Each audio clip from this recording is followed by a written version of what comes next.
The first time I ran into the concept of global business leadership was when a prestigious university in China asked me to join with them in preparing a curriculum for a brand new course entitled Global Business Leadership.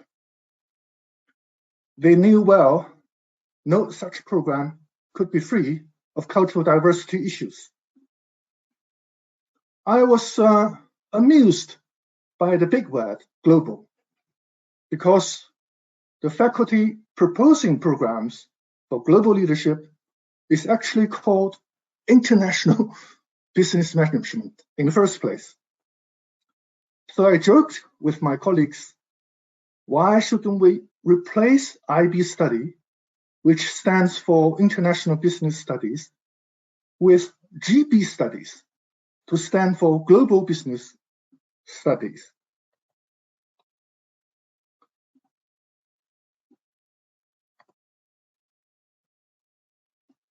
In the English lexicon, worldwide use of globalization in books, magazines, and other media was on the rise all of a sudden around the turn of the century. You could see from this picture that business internationalization is not as important as before, while globalization is a very frequently used word.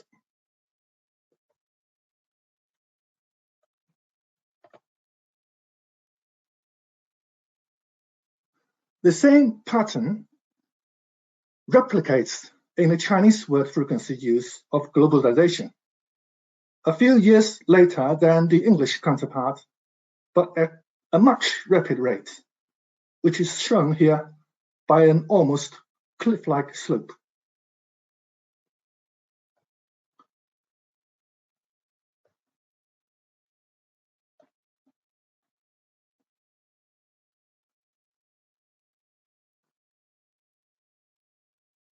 You could see, while the word internationalization in Chinese falls sharply in recent years compared with its English counterpart.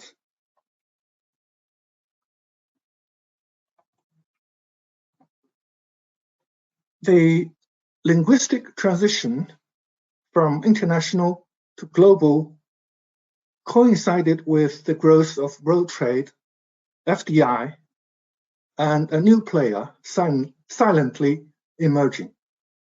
That is global value chain. You could see from this graph, in terms of its share in the world trade, global value chain, we will later call it GVC in short, grew rapidly in the 1990s.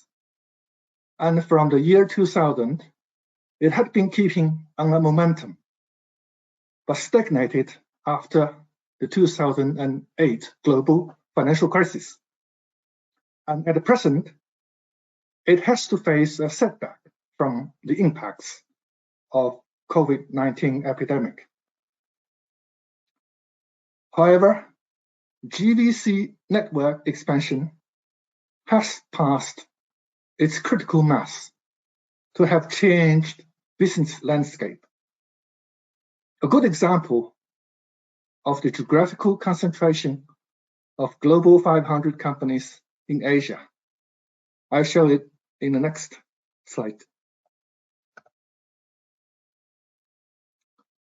You could see from 2005, Asia Global 500 companies began its journey to catch up with US and Europe.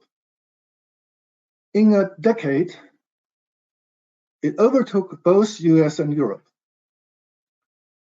It would be a bit bizarre, I think, if Asian businesses is left out when talking about global business leadership. It is interesting that the phrase business globalization taking linguistic prominence also coincided with the rise of Asian business leadership in a global arena. So, why should I talk so much about economics? I'm supposed to talk about culture. Because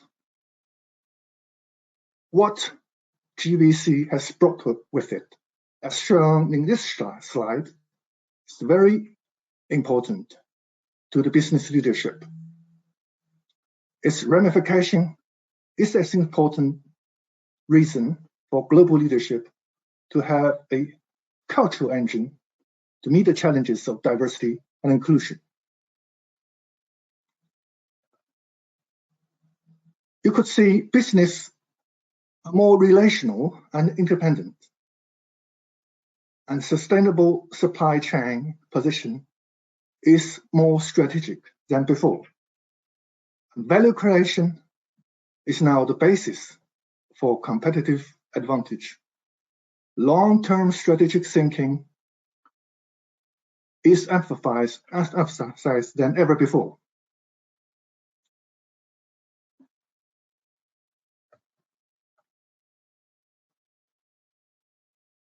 Here I show you that regional participation in GVC cross-border for production, the supply chain.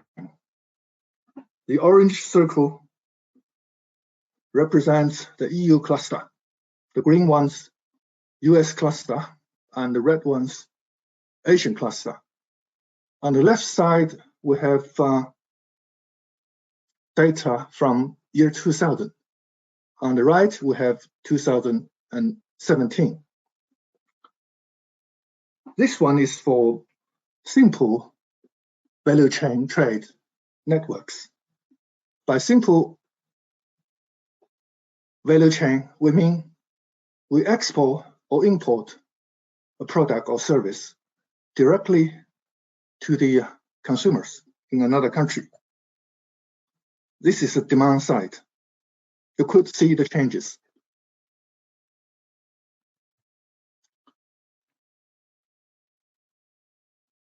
This one is the complex trade networks, which means you export a product to another country, not for consumers, but for production. So they will cross the border twice, where the complexity is. The demand side, I just show you the supply side.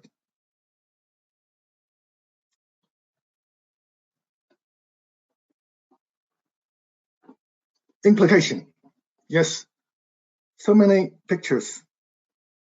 That proves something some economists emphasize. They no longer are the geocentric globetrotters who were transferred from country to manage foreign operation, seen as exemplars of good global leaders. It means that global leaders are more sophisticated in their experiences. And what is demanded of them is very excellently expressed here.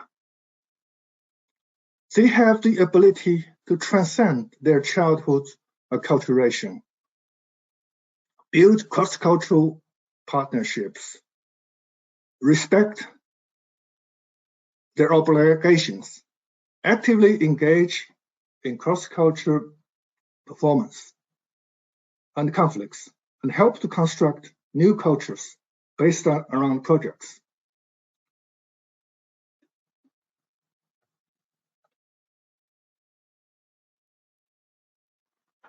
So this is the second part. I'll be talking about a concrete example to show you. One immediate challenge for going global is running into different cultural landscapes. And business motivation is one tangible example to start with.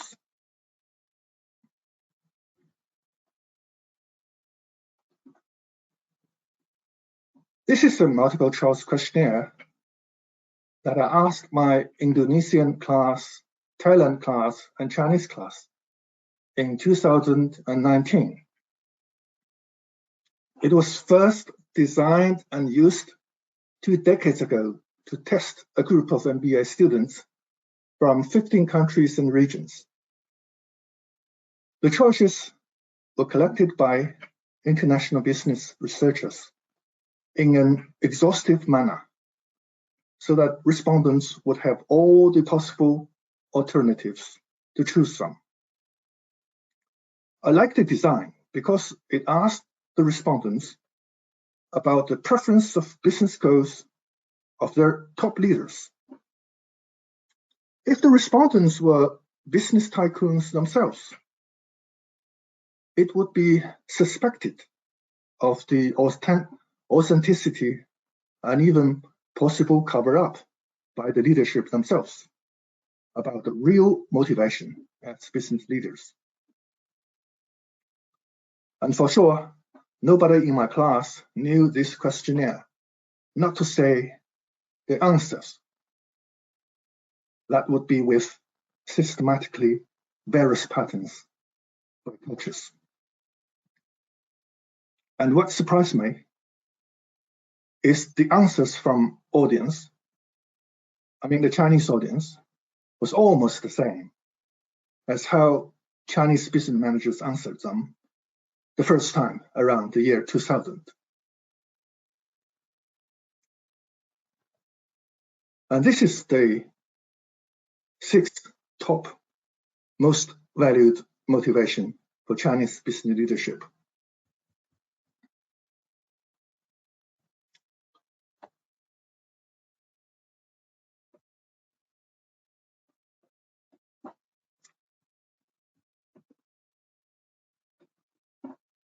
Number 1 and number 2 and number 6 actually are a bit exceptional if compared with the world average, because very few other cultures take them as priorities. But number 3 is commonplace around the world. I disclosed the original answer by Chinese respondents in 2002 to Thailand and Indonesian classes of mine, respectively, when they knew about the Chinese choice of top priorities of business motivation. They shook their heads emphatically, saying that number 2 was beyond their comprehension. They said it was absurd and somewhat irrelevant to be a business goal. Although as an individual, patriotism and national pride should be a natural and spontaneous feeling for each and every one of them. And I told my Chinese students about the comments from Thailand audience and the Indonesian audience. And one of my students, who is a Chinese CEO of a private company, stood up and asked me and the whole class somewhat emotionally, isn't that the reason China develops faster